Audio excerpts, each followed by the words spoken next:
आज मैं एक्सप्लेन करने जा रहा हूँ बुक ऑफ एस्पर का एपिसोड नंबर 628 को, जो कि काफी ज्यादा अमेजिंग होने वाला है। इसलिए पहले वीडियो को like, share, comment and hype कर देना। बाकी जिन लोगों ने भी अभी तक इसका पिछला एपिसोड नहीं देखा है तो मैंने उस एपिसोड का लिंक इस वीडियो के नीचे डिस्क्रिप्शन में दे दिया है, आप लोग जाकर के पहले उस एपिसोड को भी देख लीजिए। और बाकी जिन लोगों ने देख लिया है तो उनके लिए शुरू करते हैं हमारा आज का ये वाला एपिसोड। लेकिन उसकी स्टार्टिंग में हमें एक्सीलेंट हायरन और एक्सीलेंट भाईमी को दिखाया जाता है। यहाँ पे एक्सीलेंट हायरन तो ये समझ चुके होते हैं कि वो दोनों मिलकर के भी डैन किंगशन को नहीं रोक पाएंगे, इसलिए वो उससे कहते हैं कि शन अब तुम यहाँ से जा सकते हो। ये सुनकर तो एक्सीलेंट भाईमी हैरान होते उससे कहते हैं, ओल्ड मैन आखिर तुम ये क्या कह रहे हो। इधर डैन किंगशन भी समझ चुका होता है इन दोनों को हरा करके जबरदस्ती उनसे वो तलवार नहीं निकलवा सकता, तो फिर वो भी बिना कुछ कहे वहाँ से बड़ी तेजी से निकल जाता है। तो उसे वहाँ से जाता हुआ देख करके एक्सीलेंट हायरन एक्सीलेंट भाईमी से कहते हैं कि उसने तो यहाँ से अब तलवार भी ले ली, इसलिए हम चाह करके भी उसे रोक नहीं सकते। फिर अब इन सब बातों में क्या अर्ज है, कोई बात नहीं। वैसे भी उस स्वॉर्ड के साथ में उस ओल्ड सनकी से नहीं निपट सकते थे, इसलिए अब हमें जो करना चाहिए वो ये है कि हम बाकी के तीनों लैंडो के लीडर्स को एकजुट करें और एक साथ आए और इस समय उस ओल्ड मॉन्स्टर के आक्रमण से लड़ने की तैयारी करें। और यही चीज अभी हमारे लिए सबसे ज्यादा महत्वपूर्ण है। एक्सीलेंट हायरन की ये सारी बातें सुनकर के तो भाई में भी अपना सिर ला करके उनकी इस बात पर हामी भरते हैं। और तभी अगले सीन में हमें वापस से डैन किंगशन को दिखाया जाता है, जो कि बड़ी तेजी से आसमान में कहीं उड़ता हुआ जा रहा होता है। तो नाखुश तो अपने मन में कह रहा होता है कि अभी अपनी करंट स्ट्रेंथ के साथ में मैं चाह करके भी दोनों एक्सीलेंटों को एक साथ हराने में सक्षम नहीं हूँ और उनसे केवल एक खतरनाक युद्ध ही लड़ सकता हूँ, जिसमें कि ये पूरा का पूरा डबल ट्रेन गैदरिंग भी तबाह हो सकती है। और फिर भी वो दोनों एक्सीलेंट मुझे वो तलवार नहीं लेने देते, इसलिए मुझे नहीं लगता है कि अब मैं उन दोनों एक्सीलेंटों से वो तलवार वापस कभी ले पाऊंगा। तो कहते ही डैन किंगशन और भी ज्यादा तेजी के साथ में वहां से निकल जाता है। अगला सीन हमें वहीं पे सुमेरु रीजन के बाहर का दिखाया जाता है, जहाँ पे डबल ट्रेन हॉल के सामने अरीना के ऊपर एक काले कपड़े पहना हुआ एक बंदा जोर जोर से कांप रहा होता है, डर की वजह से नहीं बल्कि वो अपनी खुशी को काबू नहीं कर पा रहा होता। और एक इवल से स्माइल हंसता हुआ कहता है कि हो गया, मैंने वेस्टलैंड के सबसे बेस्ट सबसे स्ट्रॉन्गेस्ट पर्सन डैन किंगशन को मेरे लिए अपने ऊपर दोस्त मरने के लिए मजबूर कर दिया और उसे इस बात का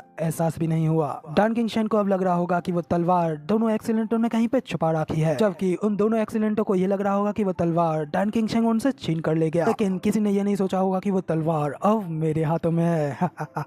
तो अब जब ज़ूफेन ये सब सोचते हुए काफी ज्यादा जोर से हंस रहा होता है, तभी ये देख करके वेनेवलियान ज़ूफेन से पूछते हैं कि ज़ूफेन आखिर तुम अचानक से इतने ज्यादा खुश क्यों हो गए। जिस पे ज़ूफेन थोड़ा चौंक जाता है और बहाना करते हुए वेनेवलियान से कहता है कि कुछ नहीं, वो तो बस इसलिए क्योंकि अब हम वेस्टलैंड के मिडिल 3 सेक्टरों में टॉप पर आ चुके हैं, तो इसलिए क्या इस बात पर अब हमें खुश नहीं होना चाहिए। वेनेवलियान भी कहते हैं कि हाँ, मगर लेकिन वेस्टलैंड के मिडिल 3 सेक्टर के टॉप सेक्ट होने की घोषणा तो एक्सीलेंटों ने हमारे लिए काफी पहले ही कर दी थी, तो फिर अब आखिर इतनी देर बाद तुम इतना ज्यादा खुश क्यों हो रहे हो। मैंने तो तुम्हें अब से पहले इतना ज्यादा खुश कभी नहीं देखा। इस पर ज़ूफेन उनसे कहता है कि हाँ, वो मैं थोड़ा प्रतिक्रिया करने में थोड़ा ढीला हूँ।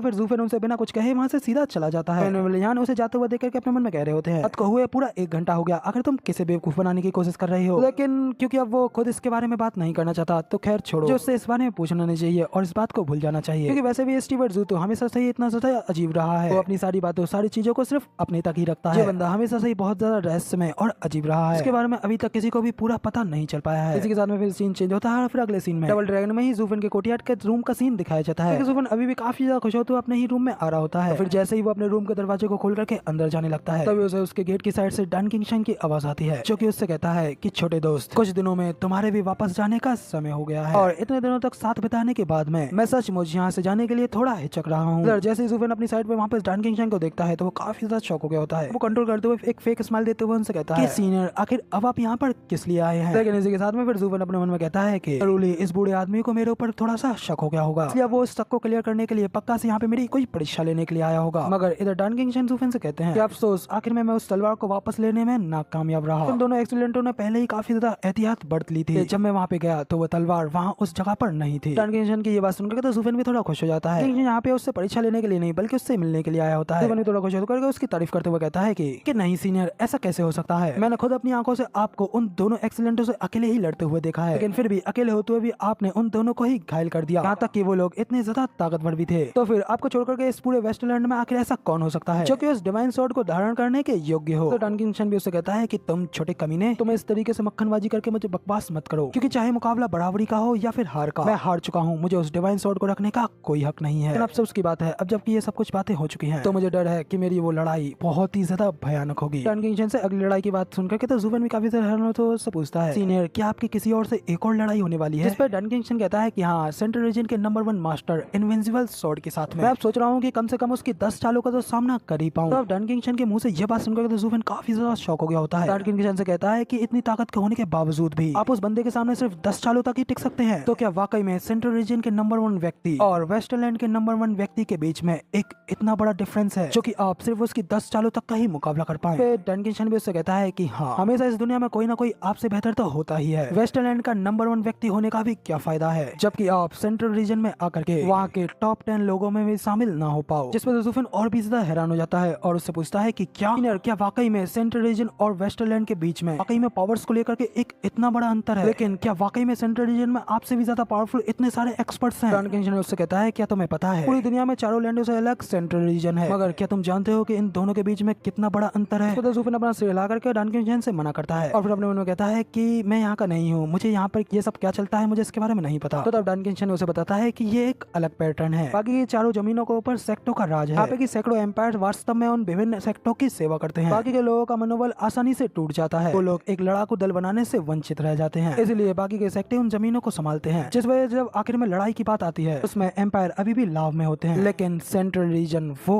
अलग है, वहाँ वो ओल्ड सन की रहता है। वो old monster sword star empire का पूर्वज इनविंसिबल स्वॉर्ड, उसने 1000 या लगभग 10,000 साल पहले अपने इस एम्पायर की स्थापना की थी और ये अपनी शक्तिशाली ताकत के अलावा धीरे धीरे अपने आसपास के साम्राज्यों और सेक्टों को भी निगल रहा है और वो पूरा एम्पायर इतना ज्यादा विकसित हो गया है, वो पूरा का पूरा एरिया ही स्वॉर्ड स्टार एम्पायर के क्षेत्र का हिस्सा बन चुका है। जिस पर जुफिन काफी ज्यादा शौक हो गया होता है कि क्या एक पूरा का पूरा लैंड एक संपूर्ण एम्पायर है। जुफिन अपने मन में कहता है कि अब कोई आश्चर्य नहीं है, इसी वजह से सेंट्रल रीजन आज इतना ज्यादा पावरफुल है। तो बाकी की जमीनों के ऊपर अलग अलग सेक्टरों से बिखरी हुई जमीनों से बिल्कुल अलग है, जो कि बाकी किसी भी जगह से इतना ज्यादा शक्तिशाली है। तो डन किंगसन जुफिन से आगे कहता है कि लड़के मैं ये देख सकता हूँ तुम एक ऐसे व्यक्ति हो जो कि काफी ज्यादा महान कार्य करने के लिए बने हो, तुम्हारा स्वभाव भी बिल्कुल उस ओल्ड मॉन्स्टर की तरह है। पूरी भीड़ को अपने पीछे फॉलो करवाओ और इस दुनिया पर अपना राज कमाओ, तुम्हारा भी स्वभाव बिल्कुल वैसा ही है, लेकिन तुम्हें जल्द से जल्द अपनी इन कार्यवाहियों को तेज करना होगा और अपनी ताकत को बढ़ाना होगा, क्योंकि सेंट्रल रीजन ने पहले ही अपनी कार्यवाही शुरू कर दी है। हालांकि इस चीज में भी काफी ज्यादा समय लगेगा, लेकिन अभी तुम काफी ज्यादा यंग हो और तुम्हारे पास में समय बहुत कम है। तो डन किंगसन की ये सारी बातें सुनकर तो जुफिन काफी ज्यादा चिढ़ गया होता है और अपने मन में कहता है कि आखिर अब मेरे साथ ये सब क्या हो रहा है। लेकिन फिर डन किंगसन ने उसे देखते हुए उससे कहता है कि उस ओल्ड मॉन्स्टर ने अपने एक छोटे से एम्पायर से शुरुआत की थी